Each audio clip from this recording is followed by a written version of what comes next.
नमस्कार, कृषि जागरण में आप सभी का स्वागत है। पावर्ड बाय स्टिल इंडिया, मैं हूं आपके साथ रूबी चक्रवर्ती। बढ़ेंगे आज के टॉप हेडलाइंस की ओर। मंत्री देवेंद्र फडणवीस की बड़ी घोषणा, महाराष्ट्र के किसानों को 6000 सालाना, बसों में महिलाओं का आधा किराया होगा माफ। राष्ट्रपति द्रौपदी मुर्मू का बड़ा कदम, पंजाब के विधेयक को दी मंजूरी। हिसार में हरियाणा कृषि विकास मेला 2023 आज से हुआ शुरू, 12 मार्च तक चलेगा कार्यक्रम। बांस की खेती करने वालों के लिए अच्छी खबर, किसानों को मिलेगा फायदा। मदुरई में 2 दिवसीय मिलेट्स मेले का आयोजन, मोटे अनाज के प्रति लोगों को किया गया जागरूक। कृषि मंत्री जेपी दलाल का बड़ा बयान, कहा हरियाणा में पराली जलाने की घटनाओं में 48% की कमी आई है। प्याज को मिला नेफेड का सहारा, प्याज के उत्पादन में कई राज्य की भागीदारी। अफगानिस्तान को 20,000 मीट्रिक टन गेहूं भेजेगा भारत, गंभीर भूखमरी से जूझ रही है आबादी। बेमौसम बारिश ने बढ़ाई किसानों की चिंता, फसलों को हुआ भारी नुकसान। मौसम में उतार चढ़ाव का दौर जारी, कई राज्यों में होगी बारिश।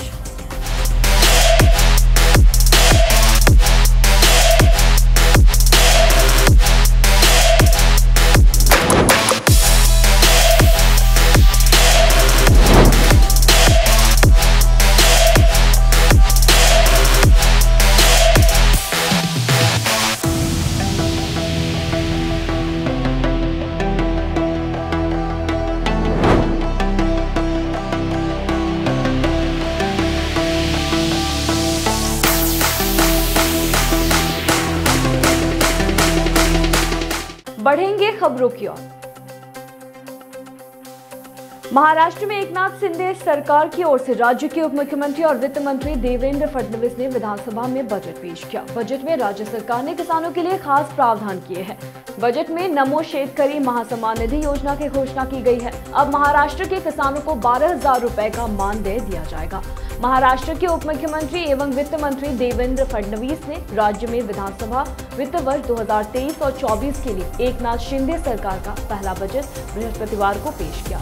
फडणवीस ने कहा कि बजट में किसानों के लिए प्रावधान को बढ़ाकर 6,900 करोड़ रुपए किया गया है और स्वास्थ्य बीमा योजना, महात्मा फूले जन आरोग्य योजना के दायरे को बढ़ाया गया है। इसे 1.5 लाख यानी कि 1.5 लाख रुपए से बढ़ाकर 5 लाख रुपए करने का प्रस्ताव है। वही शिंदे नीति सरकार का गठन जून 2022 में हुआ था। विधान परिषद में बजट प्रस्ताव राज्य के स्कूली शिक्षा मंत्री दीपक केसरकर ने पढ़ा। राष्ट्रपति द्रौपदी मुर्मू ने पंजाब के एक विधेयक को मंजूरी दे दी है। मंजूरी मिलते ही यह विधेयक अब कानून में बदल गया है। इस कानून के तहत प्रदेश के 4,000 एकड़ से अधिक भूमि पर कब्जा रखने वाले 11,200 से अधिक काश्तकारों को मालिकाना हक मिलेगा। एक अधिकारी ने बताया कि सरकार को उम्मीद है कि ये कानून भूमि जोतने वालों को सशक्त बनाएगा, साथ ही जो समाज में आर्थिक और सामाजिक रूप से कमजोर है उन्हें भी मजबूती देगा। वही हरियाणा के हिसार में कृषि विकास मेला 2023 आज यानी 10 मार्च से शुरू हो रहा है और वही चौधरी चरण सिंह कृषि विश्वविद्यालय हिसार में शुरू हो रहा है। और इस मेले में किसान भाइयों के लिए कृषि संबंधी सरकारी नीतियां, सुविधाओं की जानकारी प्राप्त करने के साथ ही मनोरंजन के कार्यक्रम और उपहार जीतने के कई मौके हैं। हरियाणा कृषि विभाग ने ट्वीट कर इसकी जानकारी दी है। कृषि विभाग हरियाणा ने ट्वीट में कहा है कि हरियाणा कृषि विकास मेला 2023 सभी किसान भाई मेले में आकर सरकारी नीतियों और सुविधाओं का लाभ उठाए। 3 दिनों के मेले में आकर खुद को लाभान्वित करें। वही हरियाणा कृषि विकास मेला 2023 आज यानी 10 मार्च से चौधरी चरण सिंह कृषि विश्वविद्यालय हिसार में शुरू हुआ है। वे बता दें कि किसान उपहार जीतने के कई मौके हैं और हरियाणा कृषि विभाग ने ट्वीट कर इसकी जानकारी दी है। वही कृषि विभाग हरियाणा ने ट्वीट में कहा है कि हरियाणा कृषि विकास मेला 2023 सभी किसान भाई मेले में आकर सरकारी नीतियों और सुविधाओं का लाभ उठा सकते हैं। सरकार देश के किसानों को आगे बढ़ाने के लिए कई तरह की योजना और कार्यक्रमों का आयोजन आए दिन करती रहती है। इसी कड़ी में 9 मार्च को नई दिल्ली में बांस क्षेत्र के विकास पर राष्ट्रीय कार्यशाला में बांस प्रदर्शनी का उद्घाटन किया गया। ये कार्यक्रम 9 और 10 मार्च 2023 को नई दिल्ली में कृषि और किसान कल्याण मंत्रालय, इन्वेस्ट इंडिया और केरल राज्य बांस मिशन द्वारा आयोजित किया जा रहा है। बता दें कि कृषि और किसान कल्याण मंत्रालय में अपर सचिव डॉक्टर अभिलक्ष लीखी ने गुरुवार को नई दिल्ली में बांस क्षेत्र के विकास पर राष्ट्रीय कार्यशाला में बांस प्रदर्शनी का उद्घाटन किया। इस प्रदर्शनी में त्रिपुरा, तेलंगाना, मध्य प्रदेश, अरुणाचल प्रदेश, मणिपुर, उत्तराखंड, उत्तर प्रदेश, मेघालय, हिमाचल प्रदेश और सिक्किम सहित राज्य बांस मिशनों की भागीदारी देखी गई है। आज 10 मार्च को आयोजित की जा रही राष्ट्रीय कार्यशाला में 5 तकनीकी सत्र होंगे और इस दौरान बांस उद्योग के विशेषज्ञ द्वारा प्रस्तुतियां देने के साथ साथ निर्देश भी दिए जाएंगे। इस दौरान संबंधित प्रतिभागियों को इस क्षेत्र के अन्य प्रोफेशनल के साथ नेटवर्क बनाने या उनसे जुड़ने और बांस की खेती, प्रसंस्करण एवं उपयोग से नवीनतम रुझानों और प्रौद्योगिकियों के बारे में जानने का अवसर दिया जाएगा। राष्ट्रीय कार्यशाला में भारत में बांस के लिए विजन पर एक सत्र भी आयोजित किया जाएगा, जिसमें केंद्रीय कृषि मंत्री नरेंद्र सिंह तोमर शामिल होंगे। वहीं राज्य मंत्री कैलाश चौधरी और शोभा करांदलेजे भी इस कार्यक्रम में हिस्सा लेंगे। भारत सरकार ने खाद्य प्रसंस्करण उद्योग मंत्रालय ने तमिलनाडु के मदुरई में 6 और 7 मार्च 2023 को 2 दिवसीय मोटा अनाज मेला प्रदर्शनी का आयोजन किया। वही तमिलनाडु सरकार ने कृषि विपणन और कृषि विभाग के सहयोग से मोटा अनाज महोत्सव श्रृंखला के भाग के रूप में आयोजित किया। और तमिलनाडु विभिन्न मोटे अनाजों की उपज के लिए जाना जाता है। इन अनाजों में पर्ल मिलेट, बाजरा, जवार, रागी, लिटिल मिलेट, कुटकी, स्मॉल मिलेट शामिल है। वर्ष 2019 और 20 में मदुरई जिले में 3,548 टन बाजरा, जवार, वही 69 टन रागी तथा 130 टन स्मॉल मिलेट की पैदावार इस कार्यक्रम में दिखाई गई है। वही कार्यक्रम के दौरान सूक्ष्म खाद्य प्रसंस्करण उद्यमों की प्रधानमंत्री औपचारिकरण और योजना के अंतर्गत पहले कॉमन इंक्यूबेशन सेंटर का उद्घाटन किया गया है। वही तमिलनाडु कृषि विश्वविद्यालय के कृषि विज्ञान केंद्र मदुरई में किया गया। कॉमन इंक्यूबेशन सेंटर ढाल प्रसंस्करण तथा फल और पूर्व सब्जी प्रसंस्करण के लिए स्थापित किया गया है। आत्मनिर्भर भारत की भावना के साथ जोड़ने तथा उद्यमिता विकास को प्रोत्साहित करने के लिए एक कृषि हैकाथॉन का आयोजन भी किया गया है। इसमें महत्वाकांक्षी उद्यमियों को नवाचारी कृषि तथा खाद्य प्रसंस्करण प्रौद्योगिकियों पर अपना विचार प्रस्तुत करने के लिए आमंत्रित किया गया। वही हरियाणा के कृषि मंत्री जयप्रकाश दलाल ने कहा कि राज्य में पिछले साल अक्टूबर और जनवरी 2022 के बीच पराली जलाने के मामले में इस साल इसी अवधि में 48% तक की गिरावट आई है।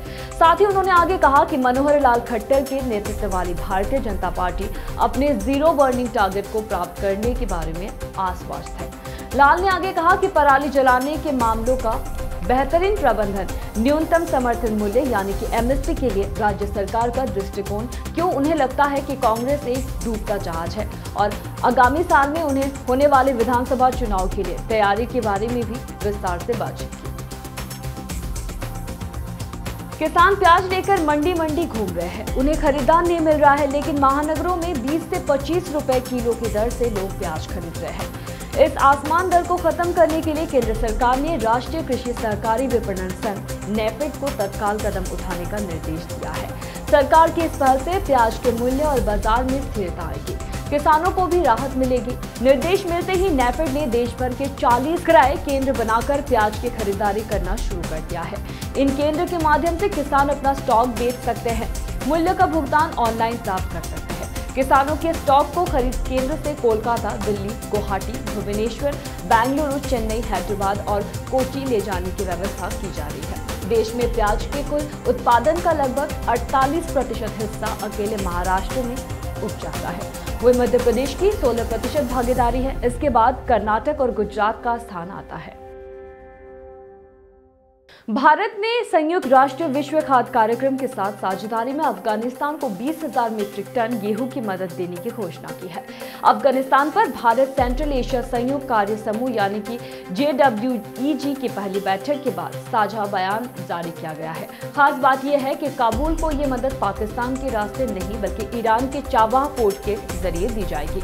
भारत और 5 मध्य एशियाई देशों ने मंगलवार यानी कि 7 मार्च को आतंकवाद और उग्रवाद के क्षेत्रीय खतरों का संयुक्त रूप से मुकाबला करने के तरीकों पर चर्चा की। इस दौरान इस बात पर जोर दिया गया कि अफगानिस्तान की जमीन का इस्तेमाल आतंकवादी प्रशिक्षण या फिर इस तरह की किसी गतिविधि की योजना बनाने के लिए नहीं किया जाना चाहिए। इस दौरान ये भी तय हुआ कि अफगानिस्तान के लिए मदद करने वाली गेहूं की खेप पाकिस्तान के रास्ते नहीं बल्कि ईरान के रास्ते भेजी जाएगी। बैठक में भारत ने घोषणा की है कि वो ईरान के चाबहार पोर्ट के जरिए अफगानिस्तान को मदद के रूप में 20,000 टन गेहूं की सप्लाई के लिए UN वर्ल्ड फूड यानी कि WFP के साथ पार्टनरशिप में काम करेगा। इससे पहले भारत ने पाकिस्तान के माध्यम से सड़क के रास्ते से लगभग 40,000 टन गेहूं की सप्लाई की है, लेकिन इसमें कई बाधाओं का सामना करना पड़ा था। वही उत्तर प्रदेश के हाथरस के सादाबाद क्षेत्र में बुधवार शाम हुई बारिश और ओलावृष्टि से फसलों को भारी नुकसान हुआ है। इससे अन्नदाता की मुश्किलें और बढ़ गई है। आलू की खुदी पड़ी फसल सड़ने की आशंका बनी है। वही गेहूं की पक्की फसल खेतों में बिछ गई है। सरसों की कटी फसल की भी खराब होने की आशंका बनी हुई है। वही शाम को बारिश और ओलावृष्टि हुई, इससे अन्नदाता की मुश्किलें और भी बढ़ गई है। मार्च महीने की शुरुआत होते ही मौसम में उतार चढ़ाव का दौर जारी है। बीते दिनों कई राज्यों में जहां हल्की बारिश देखने को मिली, तो वही आज सुबह दिल्ली एनसीआर के कई इलाकों में हल्का कोहरा नजर आया। वही इस बीच खबर है कि पश्चिमी विक्षोभ के गुजरने के बाद अब हाल ही में बना एक नया चक्रवात भी बिहार तक पहुंच गया है, जिसका असर उत्तर प्रदेश में अगले 2 दिनों में देखने को मिलेगा। अगर बात करें राष्ट्रीय राजधानी की, तो दिल्ली के मौसम की, तो यहाँ बीते दिनों यानी कि होली के बाद से मौसम सुहाना बना हुआ है, क्योंकि 8 मार्च होली की शाम यहाँ के कई इलाकों में हल्की बारिश देखने को मिली। यहाँ गुरुवार को भी मौसम का मिजाज बदला हुआ नजर आया। कई इलाकों में बारिश और बूंदाबांदी देखने को मिली। आज शुक्रवार भी सुबह दिल्ली एनसीआर के कई इलाकों में हल्का कोहरा और बादल नजर आया। हालांकि मौसम विभाग की माने तो इस वीकेंड यहाँ का तापमान बढ़कर 34 डिग्री तक पहुँच सकता है। फिर इसके बाद एक बार फिर से मौसम बदलेगा और 14 से 15 मार्च को बारिश देखने को मिल सकती है। फिलहाल कृषि जागरण में मेरे साथ इतना ही। खबरों का सिलसिला जारी रहेगा। अधिक जानकारी के लिए देखते रहिए कृषि जागरण। धन्यवाद।